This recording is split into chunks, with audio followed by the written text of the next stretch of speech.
ஈஷா லிங்க பைரவியில் பூத சுத்தி விவாக முறையில் நடைபெற்ற சமந்தா பிரபு ராஜ் நிடிமிருவின் திருமணம்.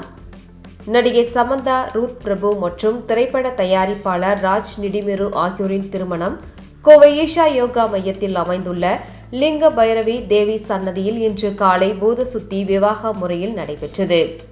இந்த தனிப்பட்ட திருமண வைபவத்தில் நெருங்கிய குடும்பத்தினர் மற்றும் நண்பர்கள் மட்டுமே கலந்து கொண்டனர்.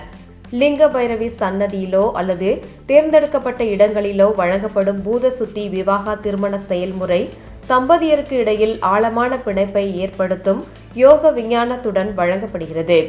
இந்த செயல்முறையின் மூலம் பஞ்சபூதங்கள் சுத்திகரிக்கப்பட்ட இருவருக்குமான திருமண உறவு பிரதிஷ்டை செய்யப்படுகிறது.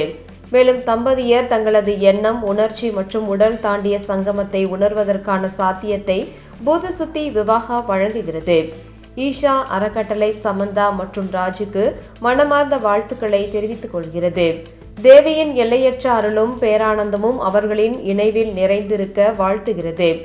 ஈஷா யோகா மையத்தில் சத்ரு குருவால் பிரதிஷ்டை செய்யப்பட்ட லிங்க பைரவி தேவி பெண் தன்மையின் சக்திமிக்க வெளிப்பாடாகும். லிங்க பைரவி வளாகம் மக்களின் வாழ்வை வளமாக்கும் சடங்குகளுக்கும் ஒரு துடிப்பான இருப்பிடமாகவும் திகழ்கிறது. இங்கு ஒருவரின் பிறப்பு முதல் இறப்பு வரை வாழ்வின் ஒவ்வொரு கட்டத்திலும் தேவியின் அருளை பெறும் வகையிலான சடங்குகளும் நடைபெறுகின்றன.